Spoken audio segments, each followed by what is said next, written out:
ദേശചരിത്രം എന്ന പങ്ക്തിയിൽ ഇന്ന് ഞാൻ അവതരിപ്പിക്കുന്നത് പെരുമ്പഴുതൂർ എന്ന പ്രദേശത്തിൻ്റെ നാമലബ്ധിയെക്കുറിച്ചാണ്.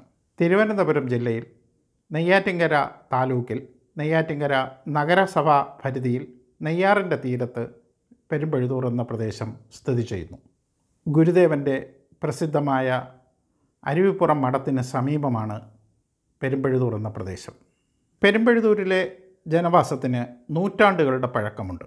ആയിരാജ്യം നിലനിന്നിരുന്ന കാലത്ത് ഇന്നത്തെ പെരുമ്പഴുതൂർ പ്രദേശം ഒരു തന്ത്രപ്രധാന കേന്ദ്രമായിരുന്നു എന്ന് വേണം അനുമാനിക്കാൻ. പെരുമ്പഴുതൂരിലെ കടവങ്കോട് കേന്ദ്രീകരിച്ച് ഒരു പെരുങ്കോട്ടയും സൈനിക സങ്കേതവും പ്രവർത്തിച്ചിരുന്നു. സൈനിക സങ്കേതം നിലനിന്നിരുന്ന സ്ഥലം ഇപ്പോൾ കോട്ടൂർ എന്ന പേരിലാണ് അറിയപ്പെടുന്നത്.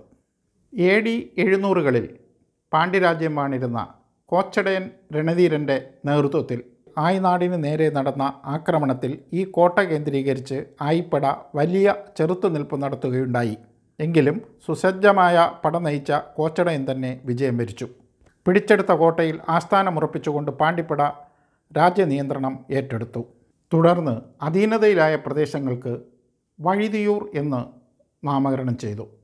ആസ്ഥാനം പെരുമ്പഴുതിയൂർ എന്നും അറിയപ്പെട്ടു. പെരുമ്പഴുതിയൂർ കാലക്രമേണ പെരുമ്പഴുതൂരും വഴുതിയൂർ വഴുതൂരുമായി മാറി. വഴുതിയുടെ ഊരാണ് വഴുതിയൂരായത്. വഴുതി എന്നത് പാണ്ഡ്യരാജാക്കന്മാരുടെ പട്ടപ്പേരാണ്. വാഴ്ത്തപ്പെട്ടവൻ എന്നാണ് വഴുതിയുടെ അർത്ഥം. വഴുതിയൂരിലെ പാണ്ഡ്യരാജാക്കന്മാരുടെ ആധിപത്യം കുറച്ചു കാലം മാത്രമേ നീണ്ടു നിന്നുള്ളൂ. AD 788-ൽ ആയിനാടിന് നേരെ വീണ്ടും പാണ്ഡ്യാക്രമണം നടന്നതായി കഴുകുമല ശാസനത്തിൽ പറയുന്നുണ്ട്. ഇതിനർത്ഥം ഇതിനിടയിൽ എപ്പോഴോ പാണ്ഡ്യകളെ ആയന്മാർ തുരത്തി എന്ന് തന്നെയാണ്. ആയിരാജ്യം അഴിഞ്ഞിട്ടും രാജഭരണം അവസാനിച്ചിട്ടും ഒരു പോരാട്ടത്തിൻ്റെ സ്മരണ ഉയർത്തുന്ന ദേശനാമം ഇനിയും മാഞ്ഞിട്ടില്ല.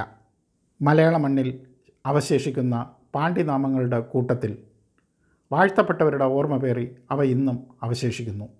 മറ്റൊരു സ്ഥലനാമ വിശേഷവുമായി വീണ്ടും കാണാം. നന്ദി, നമസ്കാരം.